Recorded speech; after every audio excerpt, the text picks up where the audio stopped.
All right, Nathan, what are we doing? We're doing our favourite job in the world, brake lines. I hate brake lines. We are the worst at brake lines. I'm going to admit that. I hate it.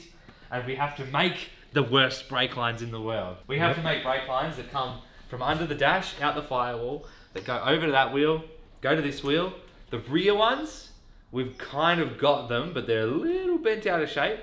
So we've got to rearrange them back. We've got to panel beat them back to the shape. No hammers will be touching brake lines. I just want to clarify that there will be no hammers touching brake lines. They're a little bit like just quirked out of place. So we're going to focus on the rear first to get a win, because brake lines are our enemy, before we look at even touching the front. Yeah. Because all that's left is the brake lines, so we can start this car. Yep, pretty much. Yes, we can start it without it, but it's a shit job and we don't want the engine hot when we're working in there doing brake lines. Yep. So it's basically brake lines, fill it full of fluids, and get the bitch started. So, up in the air we go.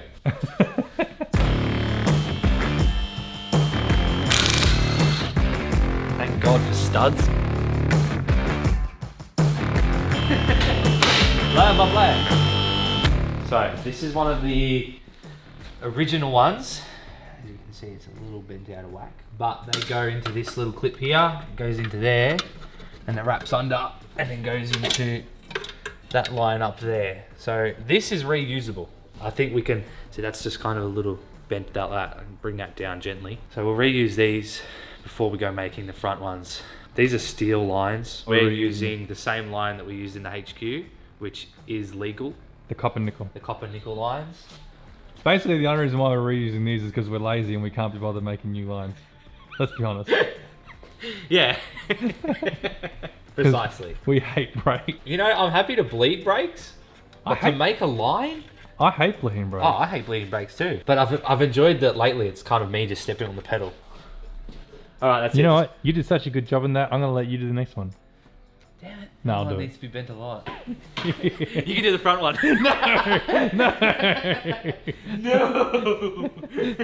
Asshole. Okay, I'll do these up and then that's it. I've done the back half of the car. Hang on, if you're going to claim that you've done a hard job, I just spent the last 2 weeks wiring a car that's been a nightmare, so... All right, that's that. Let's drop it down so I can do the top. Yeah. It's a new year. I'm nearly 30. I'm getting old. This is such a good idea. Why did I do this before? It makes it easy for me to toy with you. No, no! Do you want to go? Hey!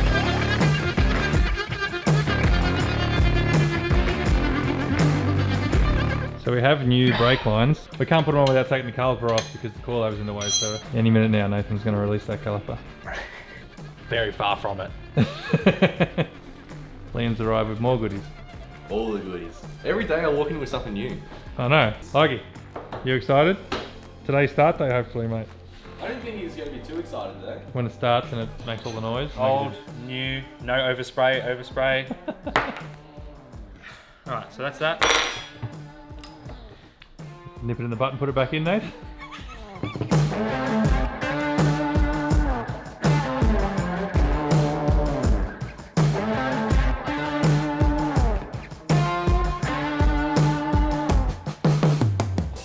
Alright, let's get to work on the brake lines, huh? Yeah. Let's get under the dash. We've got an idea. We're going to go through the original hole in the firewall where the original booster came out the other side, and that plate is now covering. What we're going to do is we're going to drill 2 holes. I think just one. Or maybe just one big hole. So then our 2 brake lines can go through out into the engine bay, and then we can go to that distribution block. We can go down to the back brake lines. Easy. I'm thinking we come up through there.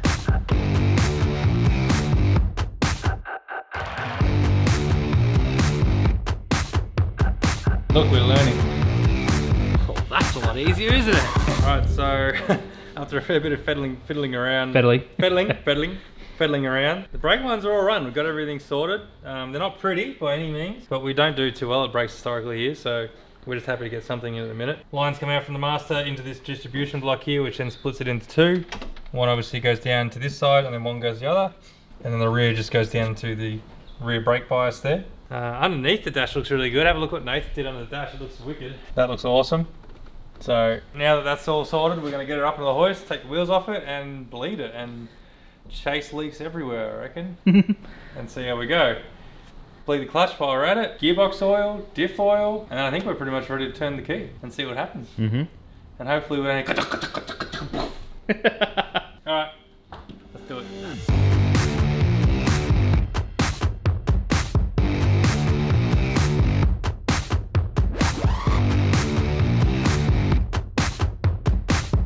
Time to fill the gearbox, so you know what that means. Liam asked me the other day, do we have a syringe to put oil into the gearbox? I said, mate, I got something better than that. Look, look, look, look, look. Click. Rightio. If this doesn't work, I feel like I'm gonna get covered in oil. Yep. Already? Oh.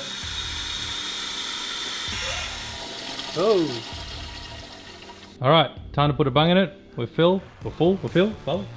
Chuck her in, and then we just got the diff to do.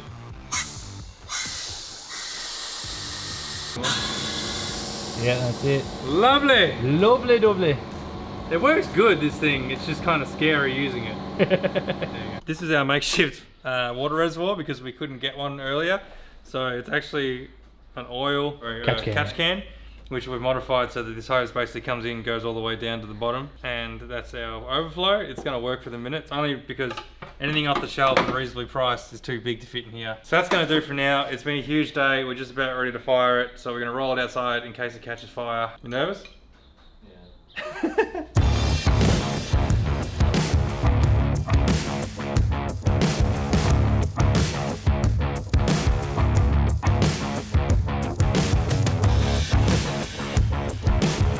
We're going for oil pressure.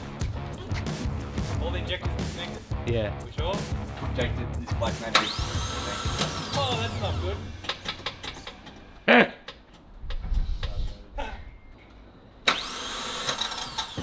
I'm out. That's not touching the flywheel. So what we're trying to do at the minute is we've figured out that the starter motor is clashing with the flywheel. For some reason, we don't know why, because it's standard everything as far as that's concerned. Finger on that one. So we're trying to squeeze in 2 washers to try and lower the starter motor to see if we can get it to actually engage. We're very quickly running out of time.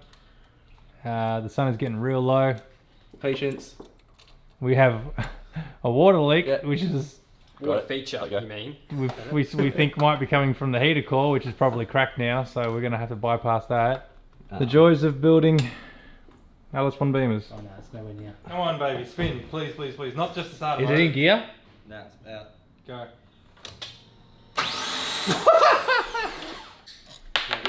So, what are we doing?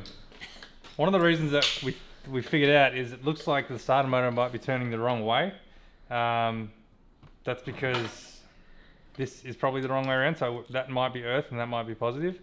Trouble is my wiring is wired up, so it's not long enough to actually reach down to here. So what I'm just going to do is undo this, turn the starter motor, make that my negative, do it back up, and hopefully we'll have it spin the right way. If not, we're about to see something go bang. Alright, so let's see if we've changed the rotation. Oh great, now it doesn't work at all. Makes me sad. So what the hell's going on? Well, there's 1, 2, 3, 4, 5, 6, 7 of us here trying to figure out why a starter motor is spinning the wrong way, and Google can't even help us on that matter, so we're stuck. We don't know what's going on. The starter motor is turning the opposite way, so this is turning clockwise, which means it would then be trying to turn the motor anti-clockwise, and we're pretty sure LSs don't turn anti-clockwise, so that's probably why we're having an issue here. This starter motor was the one that came with the engine apparently, and it was the running engine. We don't know exactly what's going on here, so we're calling it today. We're gonna have to go away and try and figure this out because this is just beating us today. But these days happen, so we're done. So we'll see you when we figure this out. Hopefully not in 4 months' time. So, you may notice that there's a new addition to our offerings to the Gods of Speed. A starter motor. This is the mystery starter motor that for some reason that we cannot explain is like it's spent some time in America now, I think, because now it spins the opposite way, just like our toilets, and it's no good to us. So what we have done, Liam went down, grabbed himself a brand new starter motor. We've chucked that in, and the starter motor now turns the right way. Go figure. And in doing that, we did actually manage to get some oil pressure just by cranking it. So we're pretty much ready to fire this thing now. We're just doing a few little things while we wait for Sean to rock up, Liam's brother, who's the guy that actually built the engine on this thing. So he wants to be here for initial startup, which is fair enough, because if it goes bang, we can be like, Sean, what happened? Hit it! Alright, ready? I'm confident, come on.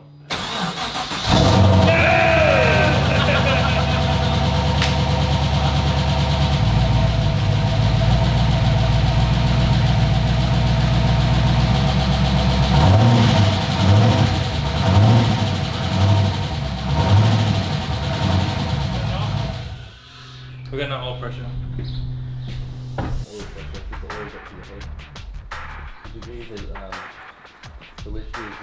Starting to fill. Yeah. It's got oil pressure, just not a whole bunch of them. But that could be the gate. No.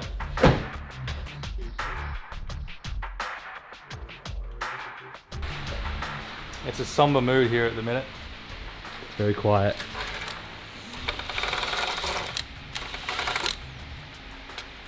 That looks very dry, Michael. Yeah, so we had it running pretty noisy.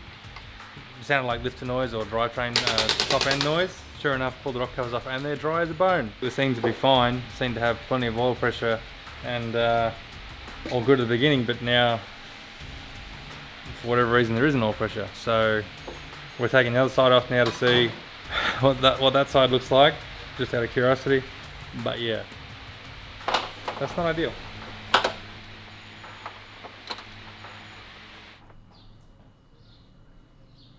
I'm actually lost for words. I don't even know what to say.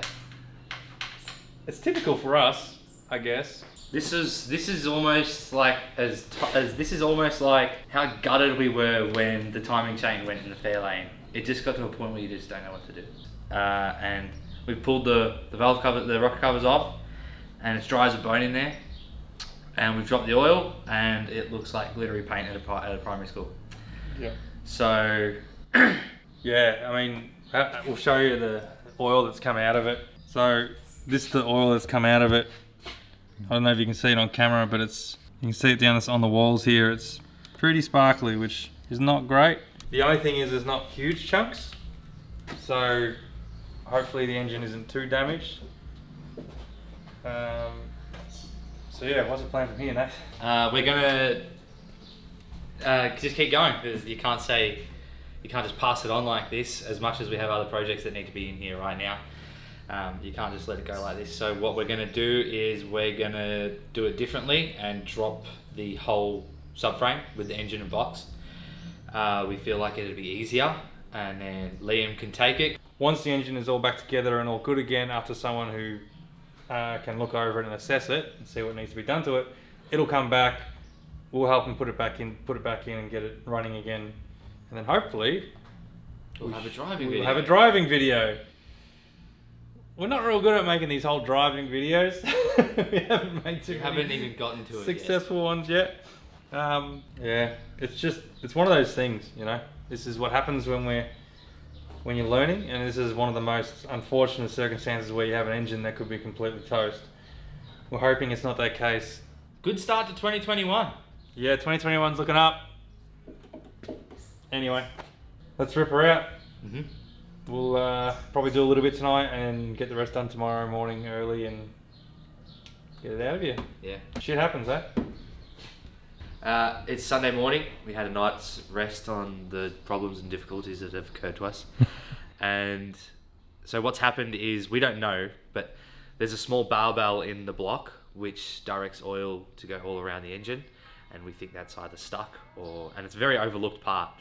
Apparently.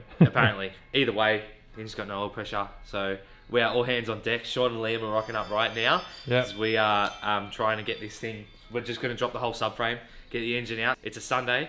Most of us are going back to work tomorrow. So it has to happen. So we're just going to get stuck straight into it. Get into it. Let's get into it.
Well,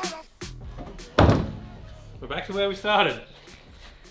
The only good thing is now everything is now a bolt-on item because we should go back to the way it was. But that's it. The engine is now out. The engine's going to get sent away now to get looked at because we need to obviously figure out why we lost oil pressure. Why was there no oil pressure in the motor? Like when we first had a crack at it, it had oil pressure and then it disappeared. The guys are going to strip it down, put a bearing kit through it and inspect the motor to see whether there's actually been any long-term damage. And we were this close to getting the car done and driving it, but it is what it is. So until we see it again, when hopefully we can put an engine in there that will have oil pressure, until then. Well, the engine is back.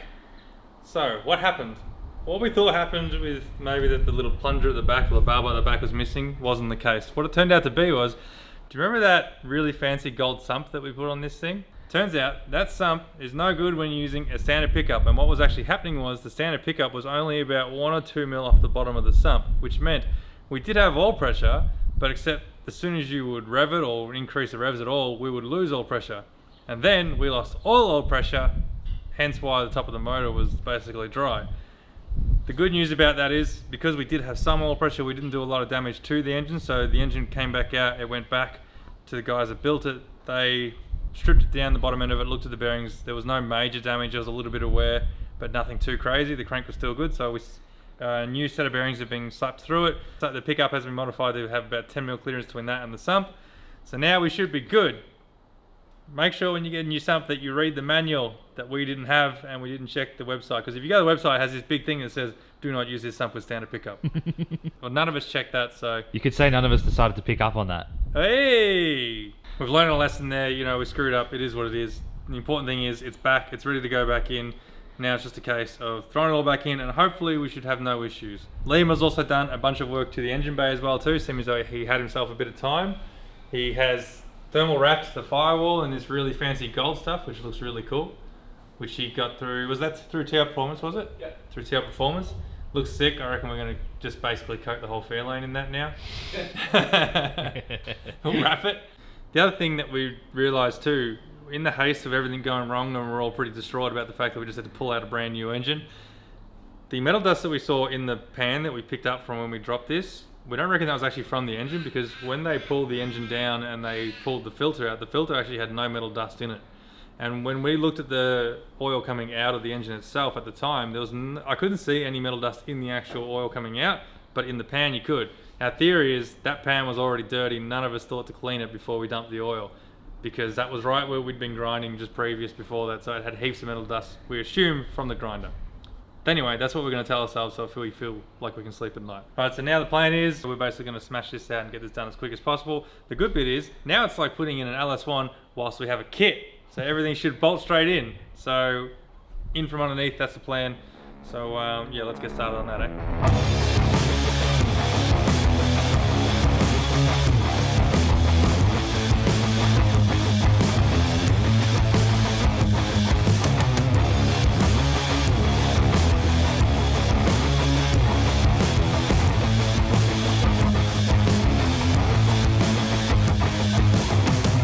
Working in this thing because it's so tight.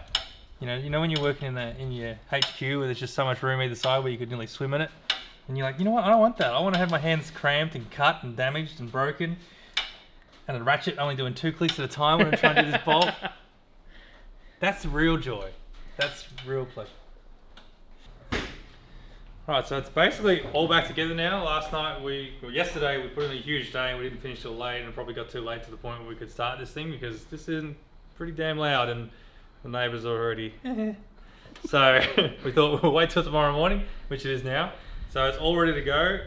We're not taking any chances this time around. We're going to check to make sure that we have oil pressure and we're not just relying on the SAS gauge. So we're going to crank it with the injectors off again, and hopefully we start to see oil pressure coming up in this thing. Then we fire it and hopefully it has oil pressure and all will be well in the world. And then we can nip it in the button and send it away. Alright, come on. We need to see some oil pressure this time. Otherwise this is all for nothing. No, I didn't say that, man. Nothing. Alright, you good? Yes. I'm nervous.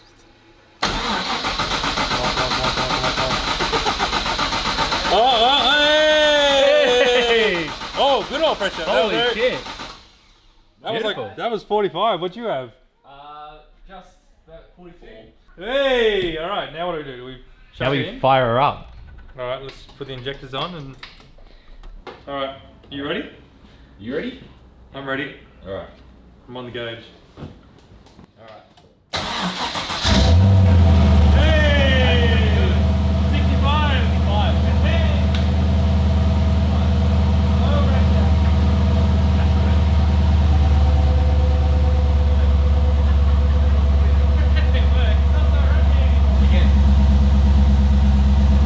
That was easy.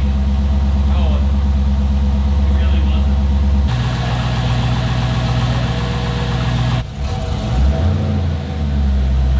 Bumped up to like 80 on red. Oh, really? Yeah.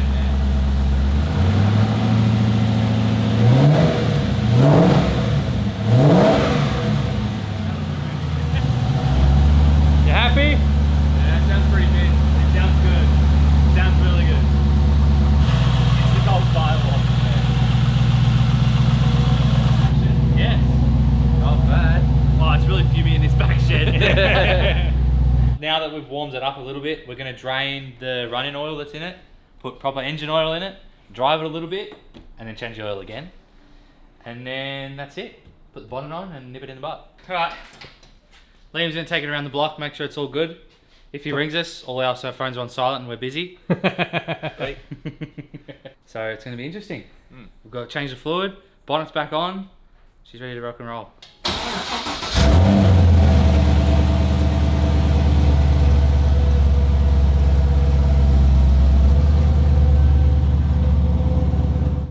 Well, that's the end of the era for the BMW, I suppose. It's been, remember we said it was interesting? Told you. Because it was always one step forward, 6 steps back. You know, this thing definitely tested us, I suppose. You know, this is definitely the definitions of learning patience and going back and doing things over. But that's all part of car building. You don't always get it right. We learnt a hell of a lot when it comes to this car. And at times we hated it, but now that it's done, it's worth it, obviously. And driving it, Nathan's driven it. I haven't driven it yet, but do you love it again, Nathan? It was fun to drive. Yeah, so it's worth it. But you know, this was testing, to say the least. We'll look back at this thing and laugh one day. We're not there yet, but we'll get there one day. But anyway, it's done. It's driving. It looks cool on the road. It actually seems to drive really well. It's going to be one hell of a thing once it's all sort of worn in and whatnot. We can't wait to actually get out on the road then. But until then, it's up to Liam now to finish off the little 1%ers. We've got other shit to build. So I hope you've enjoyed this build. If you have, make sure you like and subscribe because we've got plenty more to come. If you'd like to support the channel, please check out our website where you can buy a bunch of Hackshop merch. It goes a long way. And until then, we will see you in the next episode. See you then. Liam's doing the honours. Damn, man. Oh. Let's go. Oh, it looks brand new. Not bad. Like I bought one. I did buy that one. That's why it works. Do you remember that really fancy gold sump that we put on this thing? Nice work, Michael. Nice work. This is going in the bloopers, Michelle. Nice work. It looks like we're doing surgery to put brake fluid in. This is what happens when you have a brake fluid reservoir under your dash.